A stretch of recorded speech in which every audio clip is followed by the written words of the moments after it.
Okay, what do we have here? I got off work and I'm pretty dead tired, so if I sound kind of weird or groggy, that's because I am weird and I am groggy. So, this is the Ghk G5. These are my hands. You like them? I modified it just since I've got it. First of all, I took the orange flash hider off and put a Noveske Soundhog, the ZX3. Put a Magpul real steel AFG on it, an Aimpoint replica Micro T1. I have another one.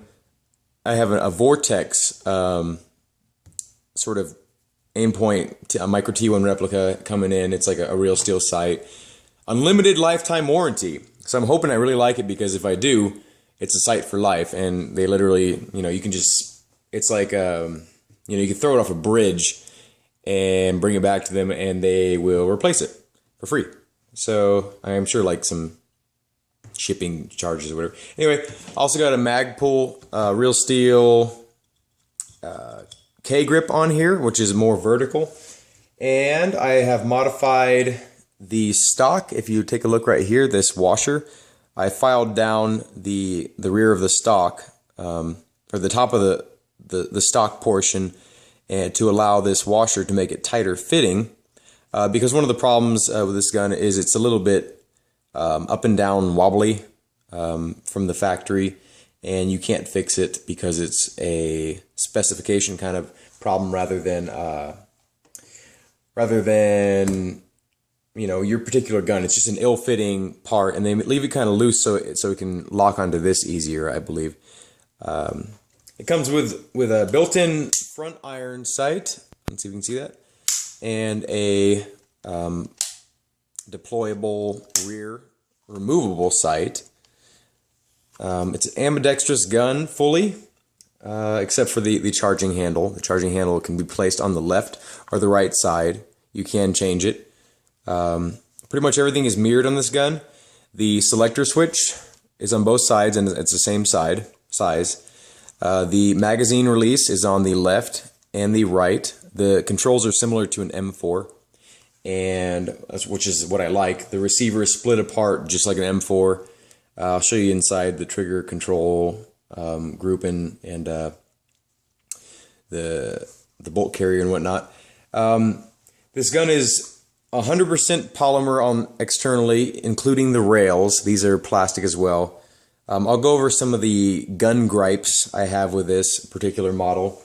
But overall, I really like it. It's really snappy recoil. Like, it gives your shoulder a kind of a tingle. But let's first go over some of the stuff that I have set aside here that came with the gun.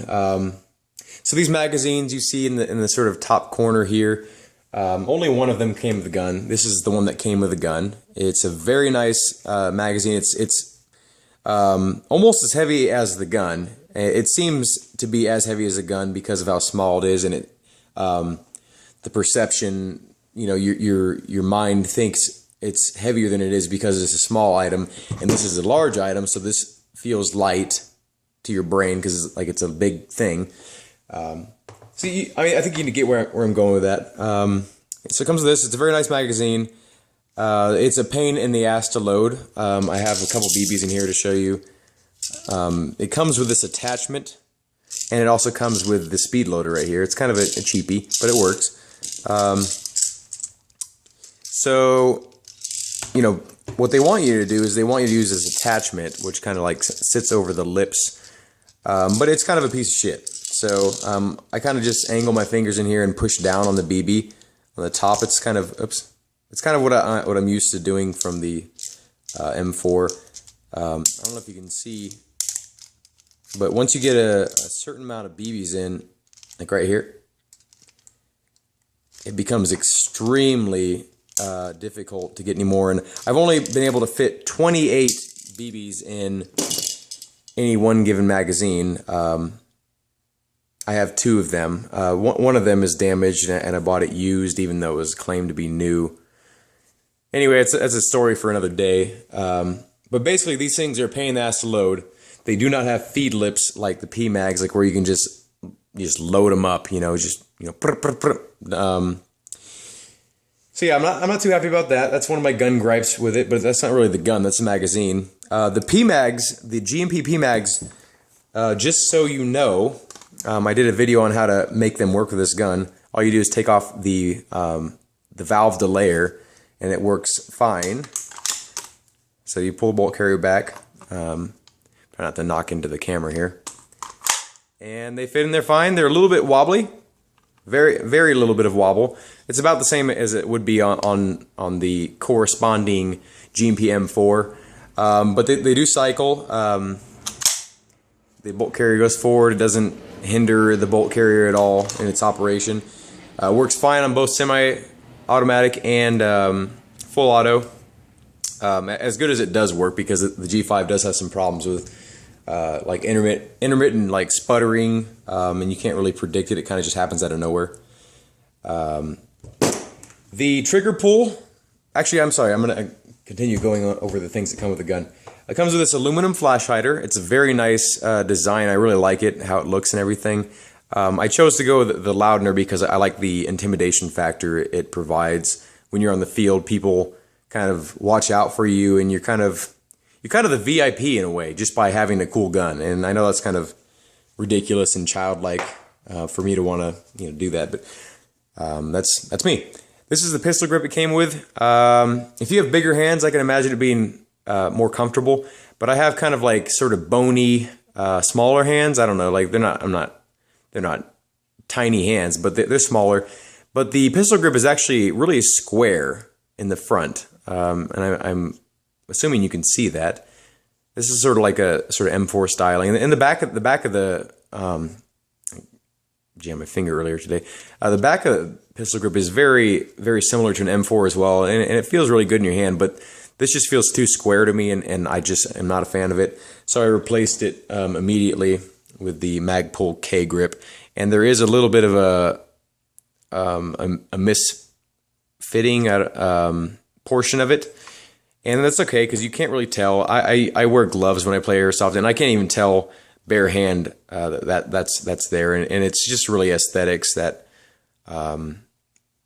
that affects. It doesn't really affect anything else. It comes with not this buffer tube, but this is an AEG M4 buffer tube. It doesn't come with a screw or anything. It just comes with this little plate thing right here, and you just pop this pin out. You pop that little cotter pin thingy, and push the pin out, and then you can attach an M4 stock, and you can attach any compatible M4 stuff. This is also, as you already probably figured, this is compatible with any M4 gas blowback pistol grip, which is great, and I love that. Very similar to an M4 in a lot of ways. The trigger group is completely different. So yeah, so that's all the stuff that came with the gun, and then a couple of the parts and pieces. So one thing I noticed about the gun, especially when I was disassembling it, is the rails are a little bit smaller than what you typically find the plastic rails are.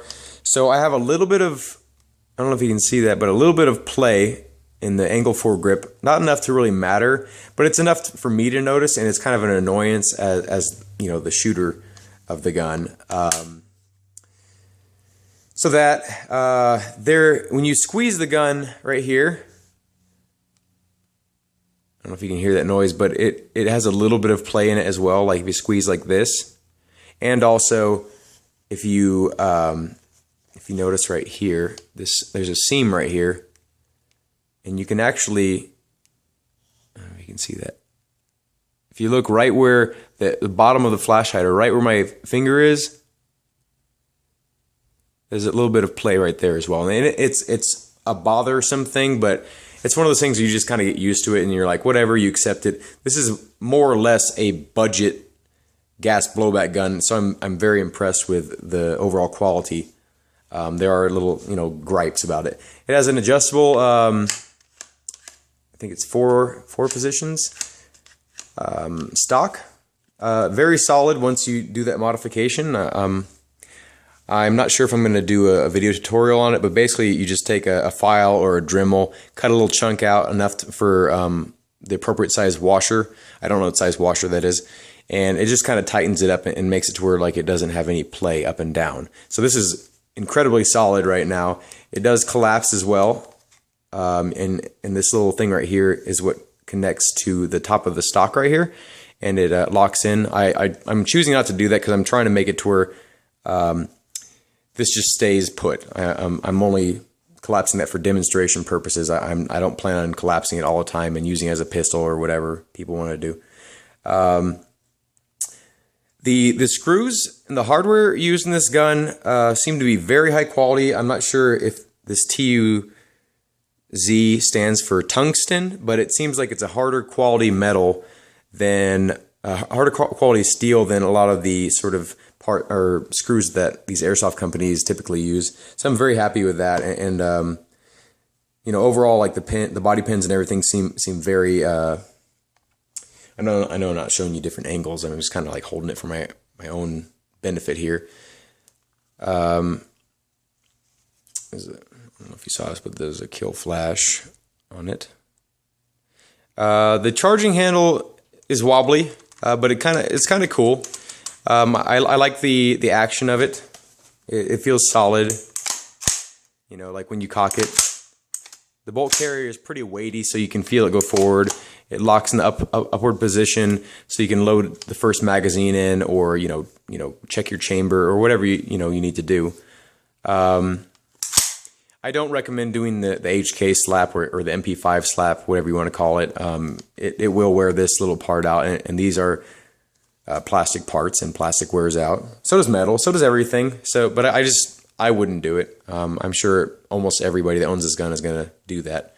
I've tried it once just to see how it felt, and I didn't really like it. I kind of felt like I was damaging the gun. The body externally is supposedly made out of DuPont plastic, which is a similar plastic used in that Magpul uses for their real steel parts.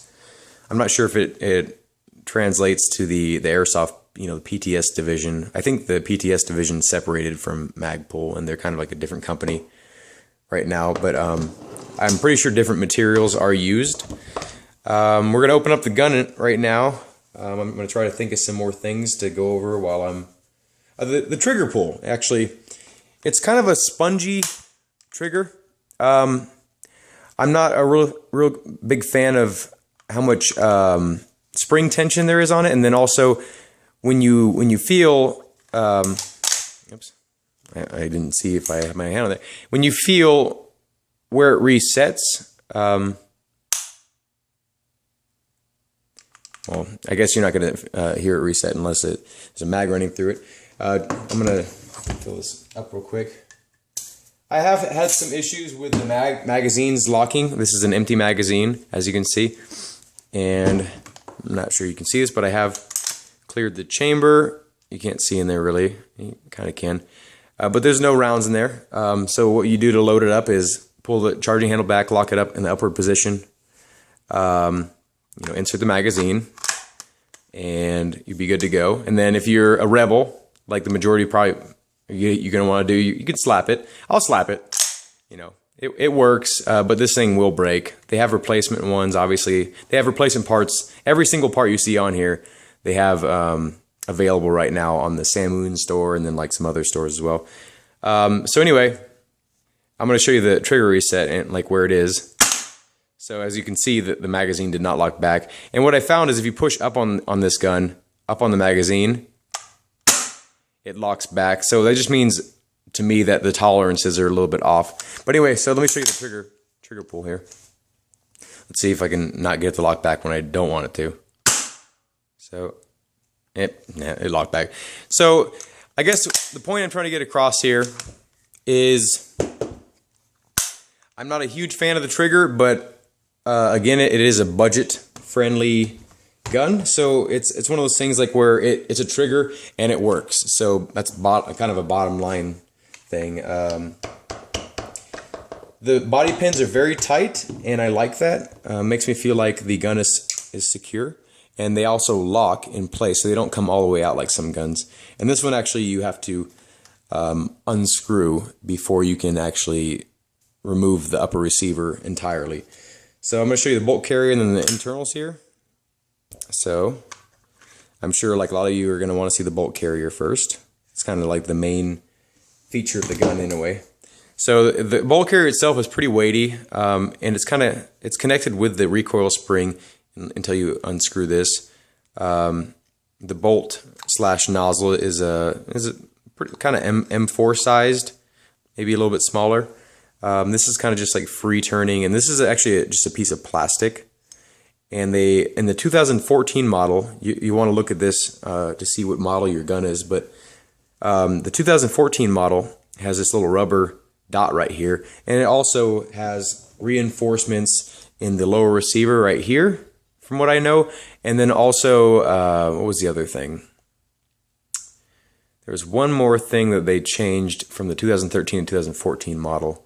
I'll try to think of it if I can. The trigger group is very simple. I can't really get a good view of this because the light's kind of below the camera. But this little thing kind of just is a little, I don't know what you want to call it, an actuator. Like you can't, without pushing this thing forward, the hammer won't go forward. The hammer has good spring tension. It's not super awesome, but I mean, it gives the magazine a good whack. The hammer itself is an interesting design. It's kind of different looking. In a second here, I'll go over something. Apologies if my head's in the way. I'm trying to find this part that I actually removed because it was causing some problems. I may have lost it, which is not a bad thing because it needed to be removed in the first place, from my understanding of the gun. Anyway, so I'll show you where it's located. So in case you have the gun, you can check to see if this is a problem in your gun. So this right here, this piece is what makes it to where like the bolt catch function works. It's a steel part, which I'm happy to see. So it looks like it'll last a little bit longer. It looks like it's more of a mold than it is a cutout. Like you can see like the sort of small like little dots from like the molding being imperfect.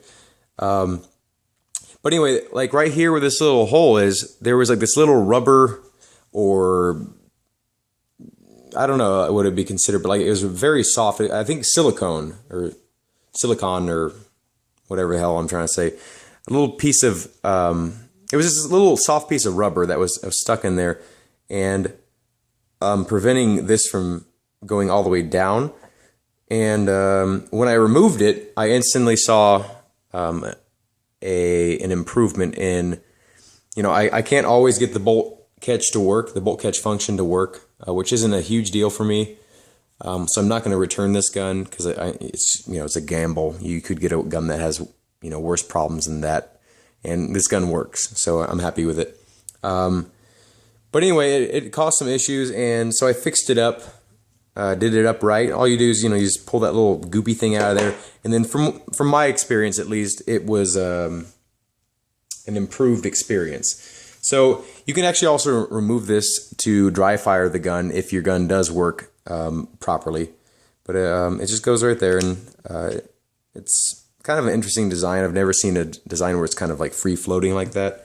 But it doesn't seem to be a problem. It doesn't fall out, so you don't really have to worry about it losing it on the field. I know a lot of people that have asked about that, and they're like, is it going to be a problem kind of thing? And it's not. It's nothing to worry about. I remember when I was first thinking about purchasing this gun, that really bothered me, that part just kind of was free floating in there. But it doesn't at all bother me anymore, in case anyone's wondering about that. The trigger group is pretty similar to an M4. The pieces themselves are a little bit different shaped, but overall they're good. The hop-up unit, I haven't really adjusted it yet, so I don't know how sensitive it is or how effective it is. But all you do is you can't, unless you had a really small finger, it's actually in here, and there's a hole on both sides. But you can actually, I don't know if you can see it. There's a little wheel in there.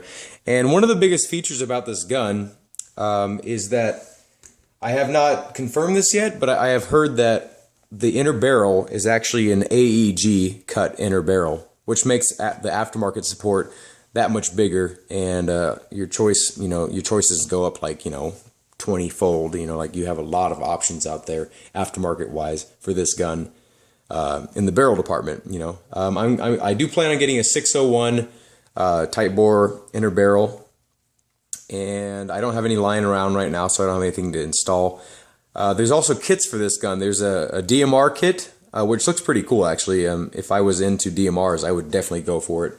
It's just an extension for the front. It extends it out to about here, and then it has like this sort of thick, sort of bullnose barrel. I don't know what you'd call it if it's bullnose, but it's a really thick-looking, solid barrel. It looks pretty cool. It also has the just the assault, like the kit that's just a little bit longer than this, and it's just a extension and a barrel extension, and similar to the DMR kit, but like it's just a little bit longer than this. Is I guess what. I'm not going to get into the disassembly of the lower receiver because really you don't have to touch it.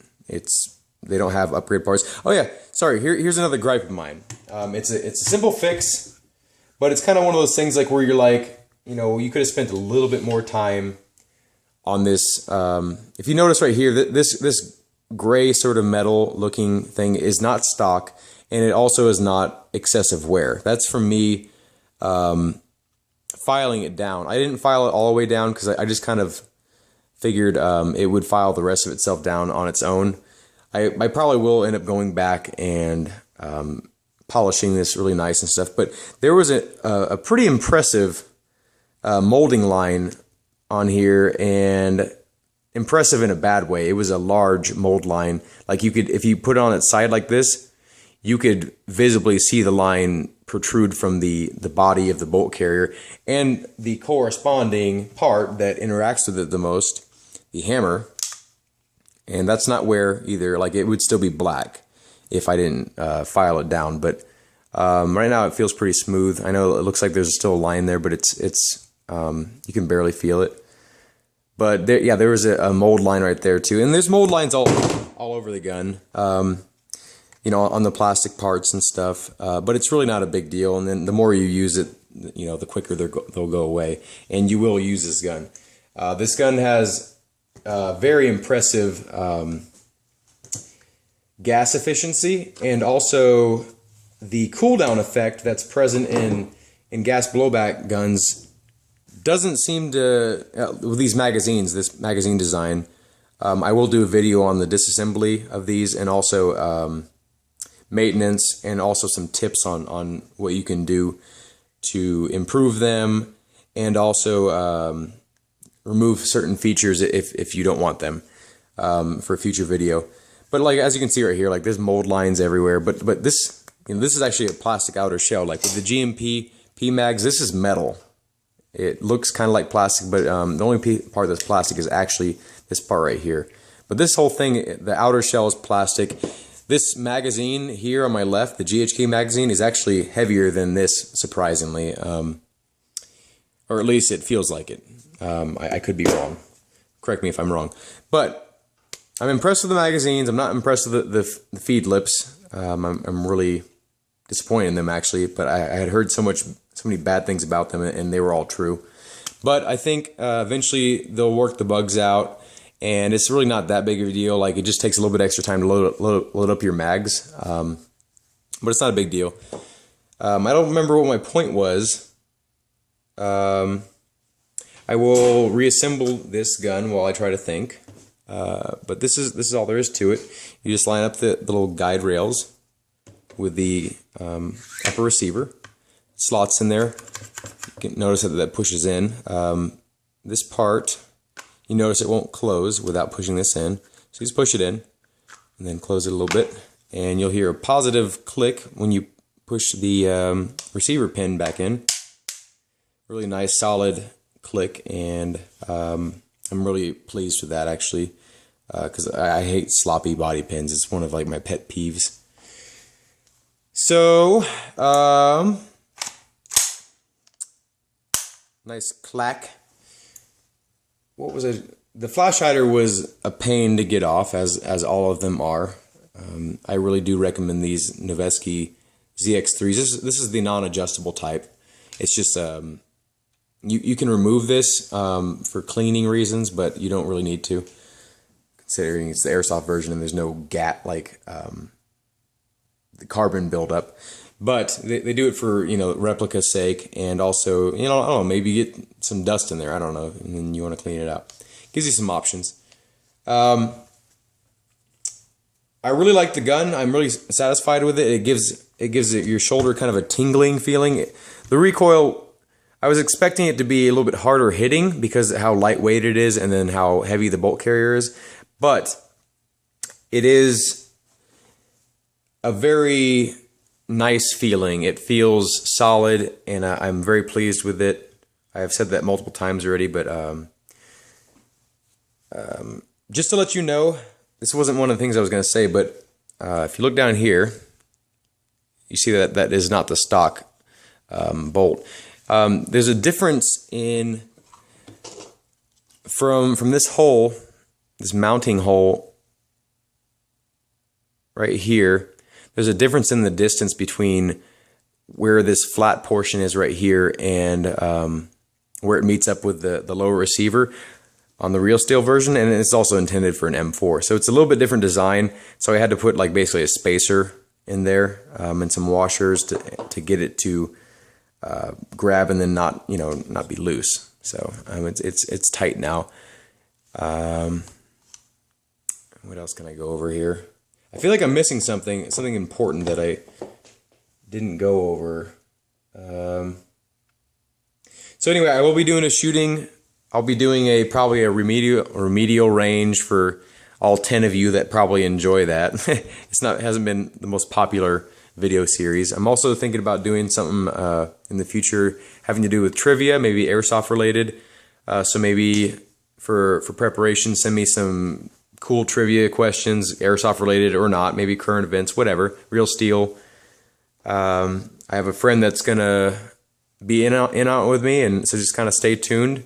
When I reach 200 subscribers, I'll definitely make mention of it. I don't know if I'm going to do anything special, but it's definitely a milestone, and I really appreciate you guys subscribing to me and all the comments you give me and the feedback. You know, even if it's negative feedback, it does help and help me figure out, you know, what I need to improve and stuff. So go ahead, shoot me negative comments too. Like it all helps.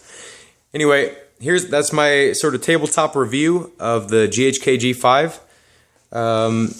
If you have any questions, or I'm gonna probably go over some how to do some preventative maintenance, and then, like, you know, just some basic stuff eventually.